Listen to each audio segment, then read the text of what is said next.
လုံးပဲပင်လာပါဒီနေ့ကတော့ဘီယာဖတ်ဖစ်ကိုချက်ပြမယ်ပေါ့နော်ဘာတွေထည့်ရမလဲဘယ်လိုချက်ရမလဲဆိုတာကိုတော့ဗီဒီယိုအဆုံးထိကြည့်မှသိမယ်ပေါ့နော်လူတဲ့ပစ္စည်းကတော့ပဲတော့ရှိချက်သားပြီးဒီအနည်းလေးကတော့လုံးဝမရှိမဖြစ်ဒီအနည်းကဟိုထိုင်းဟင်းနေထဲမှာထည့်တဲ့အနည်းပေါ့နော်တဲဦးကပူပြီးဆိုတော့ဒါလေးထည့်မယ်ကျွန်တော်ကတော့၄စုံလောက်ယူပြီးတော့ရေနည်းနည်းလေးထည့်လိုက်မယ်ဒီအနည်းကိုကျတော့အနက်မွေးလာတဲ့အထိသူ့ကိုကောင်းကောင်းလေးကြော်ပြရမှာပေါ့နော်ဒီအနည်းကအရင်ဆက်တဲ့အတွက်သူ့နဲ့အတူတူဒီကြံငါကိုလည်းနည်းနည်းလေးထည့်မယ်ပေါ့တစ်ဖက်မှာဒီအနည်း ready ဖြစ်နေတော့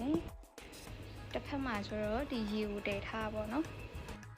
ရေဘာလို့တည်ထားလဲဆိုတော့ဒီပဲရောက်ရှည်ကိုအဲ့ဒီရေနွေးတဲ့ထည့်ပြီးတော့ရေခဲတဲ့ထည့်ပါမယ်ဘာလို့လဲဆိုတော့အဲ့ဒီပဲရောက်ရှည်ကိုအဲ့ဒီအနည်းထဲထည့်ပြီးတော့မချက်ပါဘူးအနည်းထဲထည့်ပြီးတော့ချက်လိုက်ရင်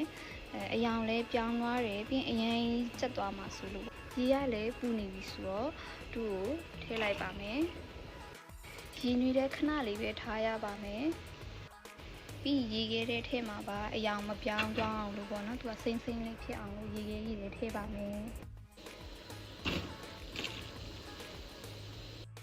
အယောင်လေးချိလို့ရပါတယ်သူကလုံးဝအယောင်ကစိမ့်စိမ့်လေးနဲ့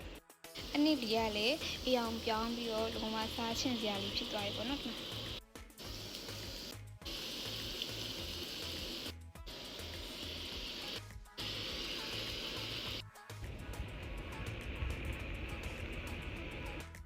ုံးဝဒီအနေထားလောက်ဆိုရင်သူအနည်းကတော့ ready ဖြစ်ပါပြီအနည်းလည်း ready ဖြစ်ပြီးပဲတော့ရှယ်လည်း ready ဖြစ်ပြီးဆိုတော့စက်သားပဲလိုပါတော့လေဒါလေးကတော့စက်သားအတွက်စီနဲ့စက်တုံဖြူလေးပေါ့နော်စက်သားကိုတော့ညထူဘာမှလုပ်စရာမလိုဘူးပေါ့နော်ကြက်အောင်ချက်လိုက်အောင်ပါပဲ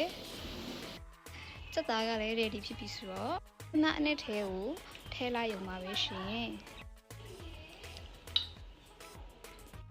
ပြီးသူ့ကိုရောလိုက်ပါမယ် ready ဖြစ်ပါပြီ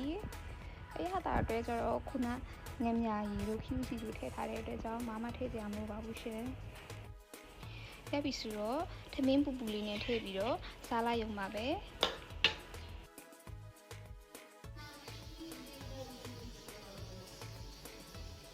အတမပီယာတို့ဝဲနေတာလို့ရှိရင်တော့ခွက်လွတ်ပြီးကြည့်ပေးကြပါ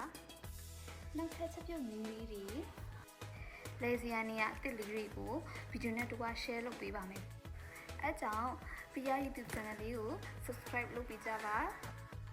ဒီဗီဒီယိုကိုလည်း like comment and share လုပ်ပေးကြပါ bye bye